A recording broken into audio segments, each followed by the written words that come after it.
अब तू बचा ले मुझे, घूमे वो शेर तरह। शक्ति तू ऐसी दे दे मुझे, पाऊं मैं उस पर फतह, पाऊं मैं उस पर फतह। तेरी आराधना करते हैं हम सदा, आए शरण में तेरी, रास्ता तू हमको दिखा, रास्ता तू हमको दिखा। तेरी आराधना।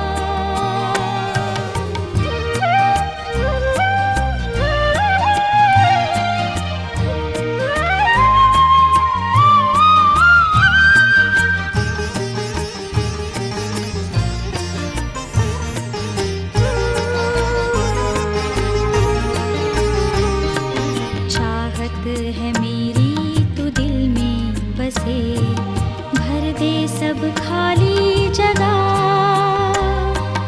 ऐसा ही मैं जीवन जीऊं, बन जाऊं तेरी तरह, बन जाऊं तेरी तरह। तेरी आराधना करते हैं हम सदा, आए शरण में तेरी, रास्ता तू हमको दिखा, रास्ता तू हमको दिखा। तेरी आराधना। भाई बहनों, स्वागत है आप सबका इस विशेष कार्यक्रम में, जिसका नाम है परमेश्वर के गुण। जी हाँ, हम परमेश्वर के बारे में बहुत कुछ सुनते हैं, बहुत कुछ जानते हैं, बहुत कुछ हमारी जानकारी है। लेकिन इस बार हम ये सीखना और जानना और समझना चाहते हैं कि हमारा परमेश्वर, जिसे हम परमेश्वर कहते हैं, जिससे हम प्रार्थना करते हैं, जिससे अपनी उम्मीद और अपनी आशा लगाए रखते हैं, उसके गुण क्या हैं, उसके अंदर कौन कौन सी खूबियाँ हैं, वो क्या क्या करता है, उसके चरित्र की विशेषता क्या है। और इस समय जिस बात पर हम ध्यान देंगे वो बात है कि हमारा परमेश्वर, जिस परमेश्वर की हम आराधना करते हैं, वो सृष्टिकर्ता परमेश्वर है। वो परमेश्वर है जिसने सारे संसार की रचना की है। मेरे प्रिय लोगों, मैं आप सबका इस विशेष कार्यक्रम में स्वागत करता हूं और ये उम्मीद करता हूं कि ये कार्यक्रम आप सबके लिए बड़ी आशीष का कारण बनेगा। आपको बहुत सी नई बातें मिलेंगी, आप जानेंगे, समझेंगे कि हमारा परमेश्वर कितना अद्भुत है, उसके गुण कौन कौन से हैं। आप परमेश्वर को इस सीरीज़ के द्वारा और अधिक जानने पाएंगे, समझने पाएंगे और उसी के हिसाब से आपके जीवन में बदलाव आएगा, आपकी प्रार्थनाओं में बदलाव आएगा, आपके विश्वास की बढ़ोतरी होगी, ऐसी मैं उम्मीद करता हूँ। हमने बात की है कि वो परमेश्वर हमारा सृष्टिकर्ता परमेश्वर है, वो सारे संसार का बनाने वाला परमेश्वर है। अगर आप निगाह उठाकर देखें, चारों तरफ आप ध्यान दें, तो जितनी जातियां हैं, जितने लोग हैं, उतने ही अधिक उनके देवता हैं, उनके ईश्वर हैं, उनके खुदा हैं। और हिंदू धर्म में, जिस देश में हम रहते हैं, जहाँ पर हिंदू धर्म के लोग सबसे ज़्यादा पाए जाते हैं, बताते हैं वहाँ पर 33 करोड़ उनके देवता हैं, उनके आराध्य हैं, जिनकी वो आराधना करते हैं, उनका नाम लेते हैं। मेरे प्रियो, 33 करोड़ एक ऐसी गिनती है, अगर एक इंसान अपने जन्म से लेकर मृत्यु के दिन तक अगर हर एक अपने देवता का एक बार नाम लेगा तो उसका जीवन समाप्त हो जाएगा और वो 33 करोड़ की गिनती समाप्त नहीं होगी। ऐसे में जो मानव जाति है, जो आपके जैसे लोग हैं, परमेश्वर के जो सच्चे खोजी लोग हैं, वो जानना चाहते हैं कि वो सच्चा परमेश्वर कौन है, सच्चे परमेश्वर की क्या पहचान है। इतनी बड़ी भीड़ में जिसमें ढेर सारे ईश्वर हैं, ढेर सारे खुदा हैं, ढेर सारे देवता हैं, तो कौन सा सच्चा ईश्वर है, इसकी जानकारी हमें जो है इस श्रृंखला के द्वारा मिलेगी। हमारा परमेश्वर सृष्टिकर्ता परमेश्वर है। आप अपनी निगाह को उठाकर जिधर भी देखें, आपको कोई ना कोई वस्तु नजर आएगी। और अगर आपसे कहा जाए ये आसमान से टपकी, ये यूं ही बन गई, तो आप यकीन नहीं करेंगे। अगर आपके घर में कोई मिट्टी का बर्तन है, तो आप जानते हैं कि वो मिट्टी का बर्तन कहाँ से आया। मिट्टी का बर्तन एक कुम्हार ने बनाया होगा, उसको बनाने के बाद धूप में सुखाया होगा, धूप में सुखाने के बाद उसको आग में तपाया होगा, आग में तपाने के बाद वो आप तक पहुंचा। अगर आपके पास लकड़ी का कोई फर्नीचर है, मेज है, कुर्सी है, तो आप जानते हैं कि लकड़ी कहाँ से आई होगी, लकड़ी पेड़ से आई होगी, बढ़ई ने उसको तैयार किया होगा और इस प्रकार से आप तक पहुंची। तो हम देख सकते हैं कि इन मेज और कुर्सी के बारे में, बर्तनों के बारे में हम जानते हैं कि वो कहाँ से आए। हमें यह भी पता होना चाहिए कि मानव जाति कहाँ से आई। ये सूरज, ये चांद, ये सितारे, ये नदियाँ, ये पहाड़, ये मैदान, ये पेड़ और पौधे और ये जंगली जानवर और ये चिड़ियाँ, ये तमाम को किसने बनाया? जी हाँ, जिसने बनाया है उसे हम कहते हैं सृष्टिकर्ता परमेश्वर, हमारा सृजनहार परमेश्वर, हमारा बनाने वाला परमेश्वर। बाइबल हमें उस परमेश्वर के बारे में बताती है जो सारे संसार का सृजनहार परमेश्वर है। जी हाँ, दुनिया में धार्मिक पुस्तकें बहुत हैं, लेकिन केवल एक पुस्तक है जिसका नाम बाइबल धर्मशास्त्र है, जो परमेश्वर की पुस्तक है। केवल यही हमें बताती है कि हमारा परमेश्वर जो सृष्टिकर्ता परमेश्वर है वो कौन है। और उसके बारे में बाइबल की अगर पहली आयत को ही अगर हम पढ़ें, उत्पत्ति 1 अध्याय और 1 पद, तो वहाँ लिखा है, आदि में परमेश्वर ने आकाश और पृथ्वी की सृष्टि की। आदि में, मानव जाति की शुरुआत में परमेश्वर ने आकाश और पृथ्वी की सृष्टि की। उससे पहले परमेश्वर ने बाकी तमाम चीज़ों को बनाया, लेकिन बाइबल ये बताती है कि ये पृथ्वी जहाँ पर आप और हम रहते हैं, इस पर मानव जाति किस प्रकार से आई। सबसे पहले दिन परमेश्वर ने प्रकाश बनाया, दूसरे दिन उसने आकाश बनाया, तीसरे दिन जो है उसने पृथ्वी बनाई, जल एक जगह इकट्ठा किया और पेड़ पौधे और तमाम चीज़ों को उसने बनाया। इस प्रकार से चौथे दिन परमेश्वर ने आसमान में जो सूरज, चांद, सितारे पाए जाते हैं उनको बनाया। फिर परमेश्वर ने समुद्र के और जल के जानवरों को बनाया। छठे दिन उसने चौपाए जानवर बनाए, बड़े बड़े जानवर बनाए और मनुष्य को बनाया। 6 दिन में बाइबल बताती है कि परमेश्वर ने सारे संसार की रचना की। सब बातों को जो हम देखते हैं, जो हम पृथ्वी पर पाते हैं, उन सब का सृजन परमेश्वर ने कहा और हो गया। परमेश्वर ने कहा प्रकाश हो जा, तो प्रकाश हो गया।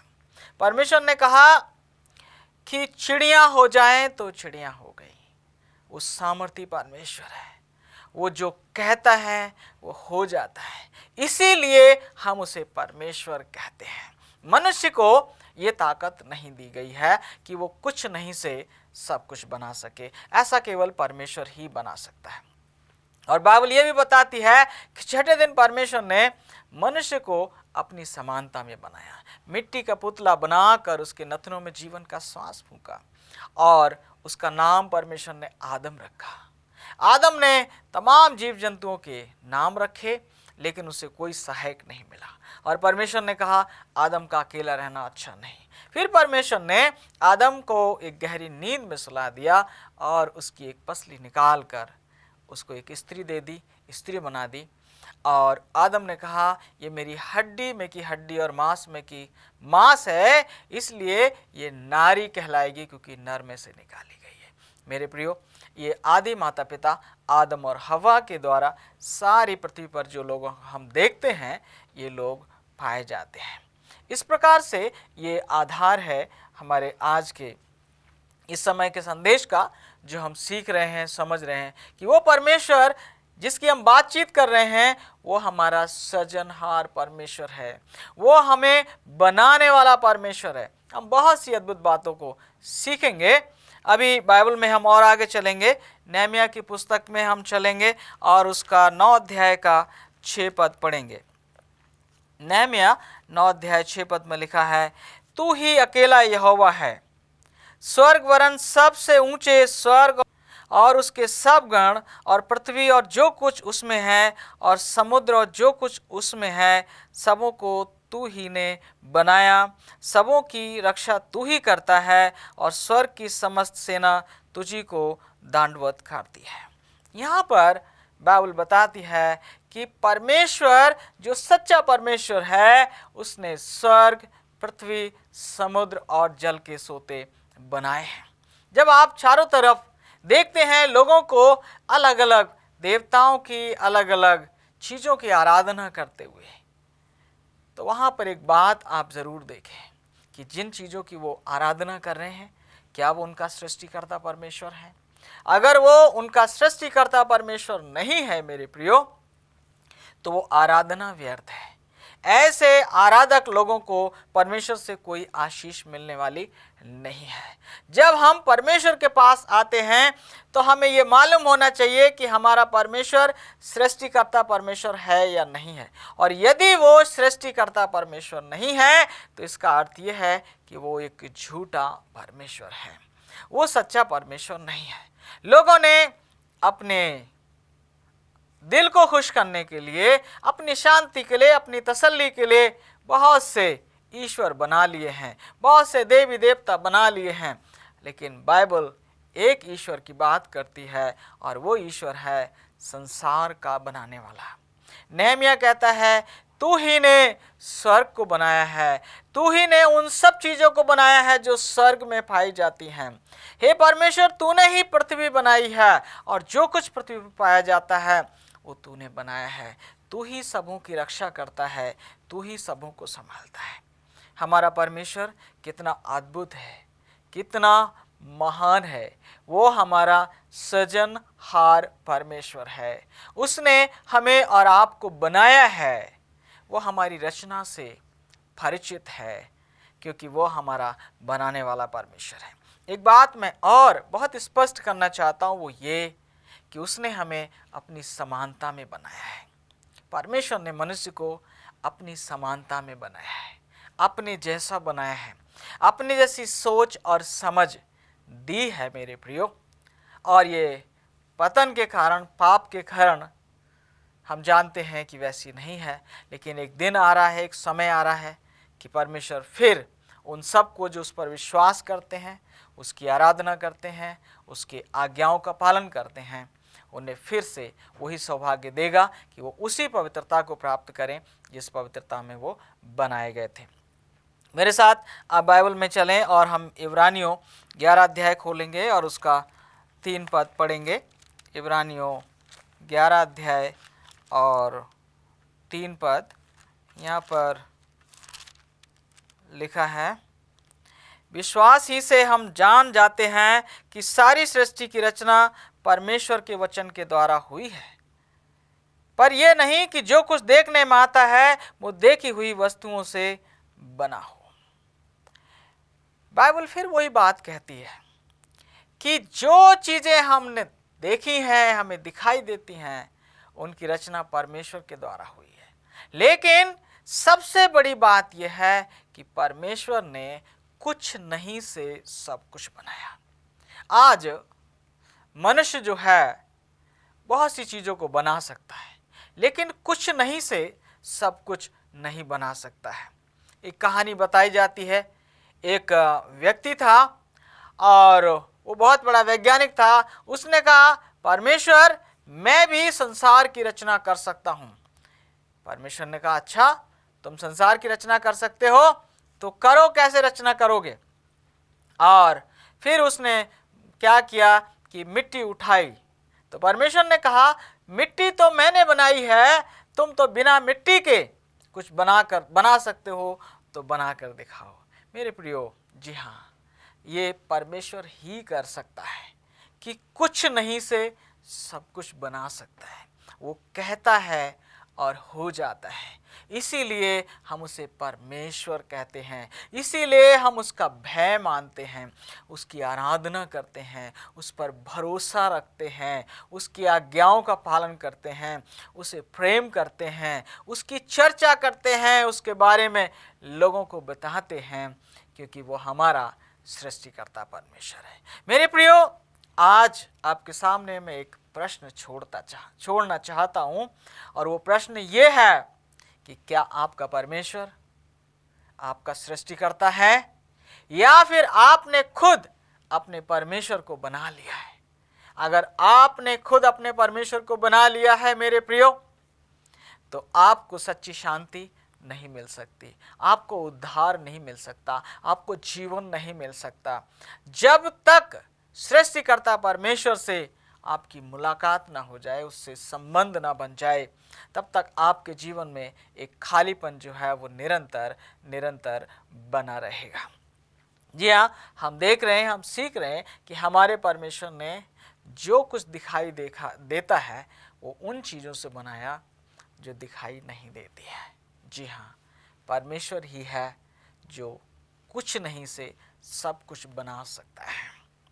मेरे साथ आप अय्यूब की पुस्तक में चलें और इसका 26 अध्याय और हम 7 पद जो है पढ़ेंगे। अय्यूब 26 अध्याय का 7 पद। वहाँ लिखा है, वो उत्तर दिशा को निराधार फैलाए रहता है और बिना टेक पृथ्वी को लटकाए रखता है। बिना टेक। वैज्ञानिक लोगों ने आज ये साबित किया है कि पृथ्वी हवा में लटकी हुई है। पहले तरह तरह की कल्पनाएं थीं। कोई कहता था ये पृथ्वी जो है वो शेषनाग के माथे पर अटकी हुई है, कोई कहता था ये गाय है उसके सींगों पर टिकी हुई है। आज विज्ञान कहता है कि पृथ्वी हवा में लटकी हुई है, लेकिन बाइबल ने ये बात 6000 साल पहले कह दी कि वो परमेश्वर इस पृथ्वी को हवा में बिना टेक लटकाए रखता है ना? कितना महान परमेश्वर! केवल परमेश्वर ही ऐसा कर सकता है। सच्चा परमेश्वर, सृष्टिकर्ता परमेश्वर ही ऐसा कर सकता है कि इस ब्रह्मांड में हवा में पृथ्वी को लटका दे और उसको वो उसकी धुरी पर घुमा दे और बराबर वो अपनी धुरी पर घूमती रहे और ऋतुओं और समयों और मौसम का वो कारण बने। मेरे प्रियो, आइए मेरे साथ आप प्रेरितों के काम की पुस्तक में चलें। 14 अध्याय में हम जाएंगे और उसका 15 पद जो है वो पढ़ना चाहेंगे। यहाँ पर लिखा है, हे लोगों, तुम क्या करते हो? हम भी तो तुम्हारे समान दुख सुख भोगी मनुष्य हैं और तुम्हें सुसमाचार सुनाते हैं कि तुम इन व्यर्थ बातों से अलग होकर जीवते परमेश्वर की ओर फिरो, जिसने स्वर्ग और पृथ्वी और समुद्र और जो कुछ उसमें है उनको बनाया। यहाँ पर ये लुस्त्रा एक नगर था जहाँ पर पौलुस और बरनबास ने प्रचार किया, सुसमाचार सुनाया। एक व्यक्ति था जो जन्म का लंगड़ा था। पौलुस ने उसको चंगा किया, उसको बोला यीशु मसीह के नाम से खड़ा हो जा।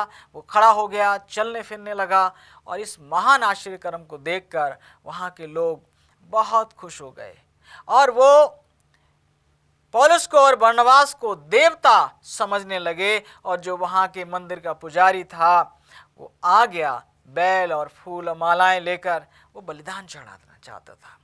वहाँ पर पौलुस ने और बरनबास ने अपने कपड़े फाड़े। उन्होंने कहा, अरे हम तुम्हारे समान मनुष्य हैं, हम परमेश्वर नहीं हैं। हम तुम्हें ये बातें बताते हैं, हम तुम्हें ये सुसमाचार सुनाते हैं कि तुम इन व्यर्थ की बातों को छोड़कर उस परमेश्वर की ओर फिरो जिसने स्वर्ग, पृथ्वी, समुद्र और जल के सोते बनाए हैं। उस जीवते परमेश्वर की ओर घूमो, उस परमेश्वर की ओर देखो, उससे अपना संबंध जोड़ो। मेरे प्रियो, ये संदेश आपके लिए है, हम सब के लिए है कि हम दुनिया की व्यर्थ बातों से अपना मुंह फेर लें आज दुनिया के लोग तरह तरह की चीज़ों की आराधना करते हैं। बहुत से लोग पैसे को परमेश्वर मानते हैं, बहुत से लोग अपने शरीर को परमेश्वर मानते हैं, बहुत से लोग तरह तरह की चीज़ों पर भरोसा रखते हैं और अपने विश्वास को वहाँ पर टिकाए रखते हैं और ये आशा करते हैं कि जब उनके ऊपर संकट आएगा, समस्याएं आएंगी तो ये चीज़ें उनका बचाव करेंगे। लेकिन ऐसा नहीं होता मेरे प्रियो। बाइबल बहुत स्पष्ट कहती है, बाइबल इस बात को बताती है कि हमारा एक ही सृजनहार परमेश्वर है जिसने दुनिया को बनाया है, जिसने हमें बनाया है, जिसके कारण हम जीवित हैं। हमें केवल और केवल उसी की आराधना करनी चाहिए। किसी मनुष्य की आराधना हमें नहीं करनी चाहिए, चाहे वो मनुष्य कितना ही बड़ा क्यों ना हो। बाइबल में अगर आप देखें तो परमेश्वर के जितने दास हुए हैं, परमेश्वर के जितने सेवक हुए हैं जिन्होंने बड़े बड़े काम किए, मुर्दों को जिलाया, अंधों की आंखें खोली हैं, लंगड़ों को चलाया है, लेकिन कभी भी उन्होंने आराधना को स्वीकार नहीं किया। जब भी किसी ने उनको दंडवत करना चाहा, उन्होंने कहा नहीं, हमें दंडवत मत करो क्योंकि हम तुम्हारे समान मनुष्य हैं। प्रकाशित वाक्य की पुस्तक में तो ये भी एक जगह लिखा हुआ है कि यूहन्ना जो है जब वो दर्शन देख रहा था तो स्वर्गदूत उसके सामने था, वो स्वर्गदूत के पांव पर गिर पड़ा, उसको दंडवत करने लगा। स्वर्गदूत ने उसको उठाया, नहीं भाई, केवल परमेश्वर की आराधना करो, केवल उसी को दंडवत करो, मैं तो तुम्हारे समान, तुम्हारा जो गवाह है यीशु मसीह के, मैं उनका संगी दास हूँ। जी हाँ मेरे प्रियो, जो परमेश्वर के सच्चे भक्त होते हैं वो कभी भी उस आराधना को स्वीकार नहीं करते जो केवल परमेश्वर के लिए है। मेरे प्रियो, यहाँ पर हमें देखने और समझने के लिए काफ़ी कुछ है। अगर हम प्रकाशित वाक्य 14 अध्याय में जाएं तो वहाँ हम पाते हैं एक संदेश है। प्रकाशित वाक्य 14 अध्याय 6 से 7 पद, वहाँ पर एक संदेश है जो सारी मानव जाति के लिए है। इसे सनातन सुसमाचार कहा गया है। लिखा है, फिर मैंने एक और स्वर्गदूत को आकाश के बीच में उड़ते हुए देखा, जिसके पास पृथ्वी पर के रहने वालों की हर एक जाति और कुल और भाषा और लोगों को सुनाने के लिए सनातन सुसमाचार था। उसने बड़े शब्द से कहा, परमेश्वर से डरो और उसकी महिमा करो, क्योंकि उसके न्याय करने का समय आ पहुंचा है, और उसका भजन करो जिसने स्वर्ग, पृथ्वी, समुद्र और जल के सोते बनाए हैं। यहाँ पर बाइबल कहती है उस परमेश्वर की आराधना करो जिसने स्वर्ग, पृथ्वी, समुद्र और जल के सोते बनाए हैं। उसके न्याय करने का समय आ पहुंचा है। मेरे प्रियो, जितने लोग उस सच्चे परमेश्वर की आराधना नहीं करते, दुनिया की तमाम चीज़ों की आराधना करते हैं, परमेश्वर उनसे खुश नहीं हो सकता और न्याय के दिन उन्हें इस बात का हिसाब देना पड़ेगा। बाइबल इस बात को पाप कहती है।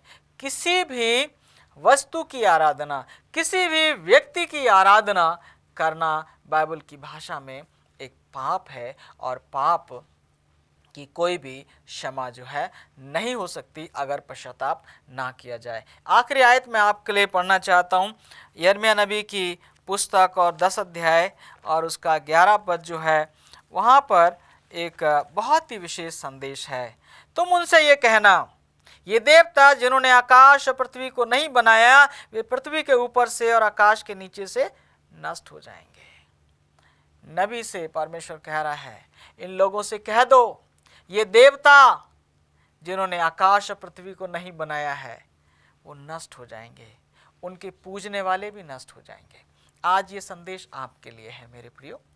आप विचार करें, अपने आप को तैयार करें और उस परमेश्वर को जब आपने जाना है तो फैसला करें कि आप केवल और केवल उसी की आराधना करेंगे, क्योंकि वो आपका परमेश्वर है और आपका सनातन काल का वो यहोवा परमेश्वर है। वो परमेश्वर संसार का सृष्टिकर्ता परमेश्वर है। परमेश्वर इस संदेश से आप सबको आशीष दे और आपके घरों में खुशहाली आए, मैं ऐसी कामना करता हूँ। आइए हम प्रार्थना करें। करुणामयी परमेश्वर, आपको धन्यवाद देते हैं इस सुंदर संदेश के लिए। इस वचन से हमने सीखा और जाना है कि सच्चा परमेश्वर कौन है। सच्चे परमेश्वर आप ही हैं जिन्होंने संसार को बनाया है। प्रभु मैं प्रार्थना करता हूँ इन आपके विश्वासी बेटे बेटियों पर, इनके घरों में, इनके जीवनों में आपकी आशीष हो। आपका आत्मा इनसे बोले और बातचीत करे ताकि ये आपके बारे में जाने, सीखें और अपने जीवन में बदलाव लाएं और आपके स्वर्गीय राज्य के लिए अपने आप को तैयार कर सकें। इनके घरों में, इनके जीवनों में, इनकी रोजी रोटी में आपकी आशीष और अनुग्रह हो। इस विनती को आपके बेटे और अपने मुंशी मसीह यीशु के नाम से मांगते हैं, आमीन। भाई बहनों, इस संदेश को सुनने के बाद अगर आपका कोई प्रार्थना निवेदन है, आप अधिक जानकारी चाहते हैं, तो जो पता आपको दिया गया उस पर संपर्क करें। हम आपकी सेवा करके आनंदित होंगे। धन्यवाद।